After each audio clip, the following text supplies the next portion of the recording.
Welcome to my channel exam Shiksha. Please like, subscribe and share. कर चुके हैं, ठीक है। Powers of president, oath and affirmation कैसे लेते हैं, ठीक है। सारी वो चीज़ हम कंप्लीट कर चुके थे। अब हम क्या देखेंगे, वाइस प्रेसिडेंट के बारे में, ठीक है।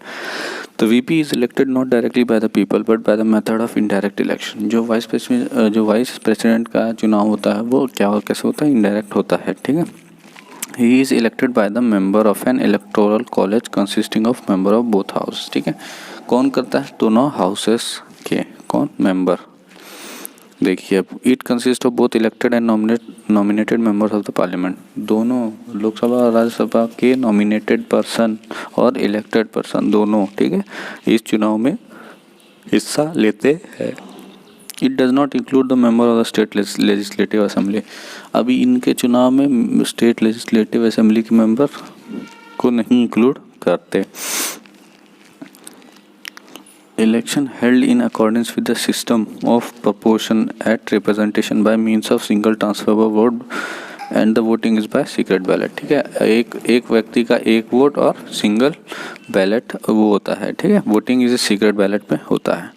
Power and function of vice president, he act as ex officio chairman of Rajya Sabha, ठीक है। क्या होते हैं, एक्स ऑफिशियो चेयरमैन होते हैं राज्यसभा के। He act as president when a vacancy occur in the office of the president due to resignation, removal, death। अगर किसी प्रेसिडेंट की रेजिग्नेशन, रिमूवल, डेथ से वैकेंट हो जाती है सीट तो कौन एक्ट करता है, फिर वाइस प्रेसिडेंट एक्ट करते हैं। He can act as president only for maximum period of 6 months, ठीक है। 6 महीने के लिए ही वो करते हैं, प्रेसिडेंट इलेक्ट होते हैं। अब प्राइम मिनिस्टर देखिए, in relation to the president enjoy following powers in relation to president. अब जो प्राइम मिनिस्टर की है जो पावर वो देखिए, he is the principal channel of communication between president and the council of minister. वो principal channel, एक माध्यम होता है किसके बीच, प्रेसिडेंट और काउंसिल ऑफ मिनिस्टर के बीच में। It is the duty of PM, ये ड्यूटी होती है पीएम की, to communicate to the president all the decision of the council of minister. जो भी डिसीजन लेते हैं सारे काउंसिल ऑफ मिनिस्टर वो सारा प्रेसिडेंट को कम्युनिकेट करना होता है, ये दे रखा है इसमें। Relating to the administrating of the affairs of the union and proposal for the legislature. To furnish info relating to the administration of the affairs of the union and proposal for the legislative as a president. If the President so requires to submit for a consideration of the Council of Ministers any matter on which a decision has been taken by Minister but which has not been considered by the Council, ये भी करते हैं, assent चाहिए होती है। He advised the President with regard to the appointment of important officials। क्या करते हैं वो, एडवाइस करते हैं regard to appointment of ministry of important official के अपॉइंटमेंट में।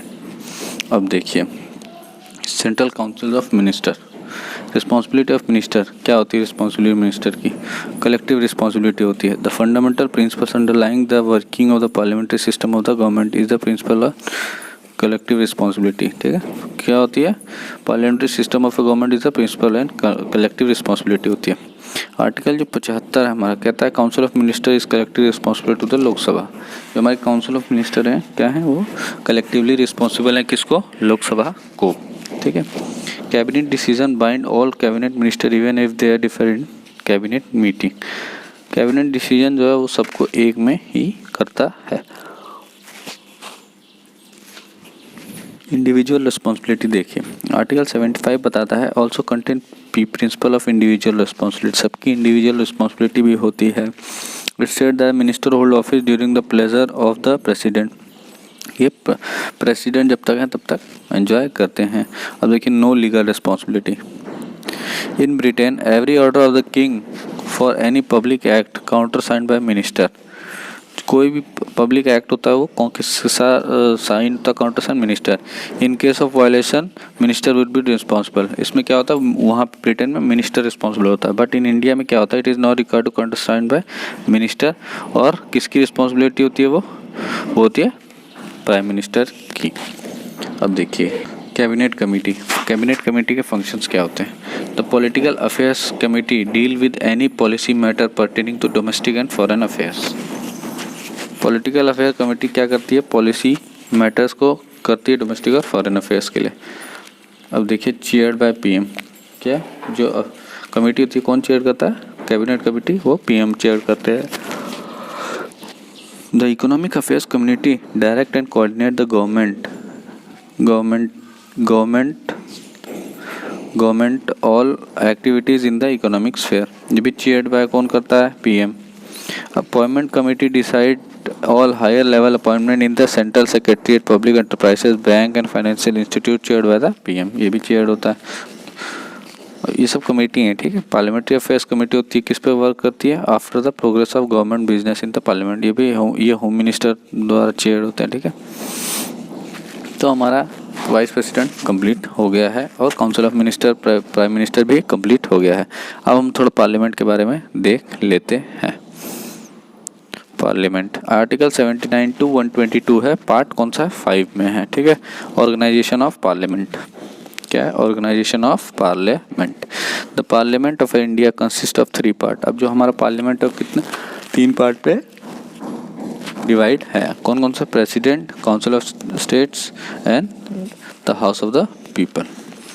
इन 1954 the Hindi names Rajya Sabha and Lok Sabha were adopted, ठीक है। ये कब हुआ था अडॉप्ट, 1954 में। President is not a member of either of house और parliament, does not sit in the parliament. तो प्रेसिडेंट हमारे किसी भी हाउस के मेंबर नहीं होते और ना वो पार्लियामेंट में बैठते हैं। कंपोजिशन ऑफ 2 हाउसेज देख लीजिए कैसे कंपोजिशन होता है। Composition of Rajya Sabha, maximum strength कितनी होती है, 250, 238 क्या होता है, रिप्रेजेंटेटिव ऑफ द स्टेट्स होते हैं और 12 का नॉमिनेटेड बाय द प्रेसिडेंट होते हैं। एट प्रेजेंट कितने 245 मेंबर्स हैं, of 229 are elected, 4 members representative union territory, 12 nominated by the president. Okay, ये है 4th शेड्यूल। देखिए 4th शेड्यूल क्या है, representation of states. Representation of state in the Rajya Sabha are elected by the elected members of the state legislative assembly, ठीक है। ये कौन करता है, elected members by state assembly. Election held in accordance with the system of proportional representation by means of single transfer vote। Single transfer vote से होता है। Seat are allocated according to the population। Population के हिसाब से seat allocate होती है। UP का 31 है, त्रिपुरा की 1 है। रिप्रेजेंटेशन ऑफ यूनियन टेरिटरी देखिए, indirectly elected by the member of electoral college specially constituted. Proportional representation होता है, single transfer but only 2 Delhi and Puducherry represented in Rajya Sabha, other are 2 small. Nominated member होते हैं, 12 मेंबर होते हैं। कौन नॉमिनेट करता है, president. Art, literature, science and social service में, किसमें art, literature, science and social services में। अब बस कंपोजिशन ऑफ लोकसभा भी देख लेते हैं। Composition of Lok Sabha, maximum strength कितनी है, 552, 530 states, 20 union territory, 2 nominated by president. At present कितने 545 टोटल है, 530 स्टेट्स के हैं, 30 यूनियन टेरिटरी, 2 एंग्लो इंडियन है। ओके,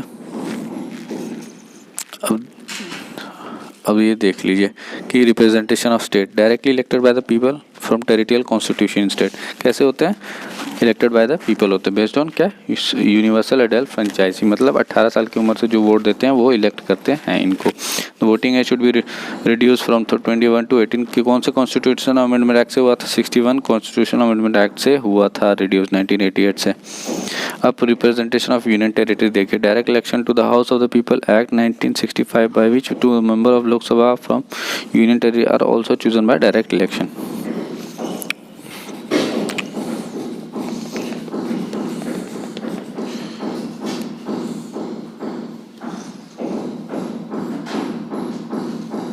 आज के लिए इतना ही, ठीक है। अब जो हम नेक्स्ट वो देखेंगे system of election to Lok Sabha कैसे होता है, ठीक है। इलेक्शन पूरा हम इसका कंप्लीट करेंगे। तो आपको वीडियो कैसा लगा, प्लीज़ लाइक, सब्सक्राइब, शेयर करना मत भूलिएगा। Thank you.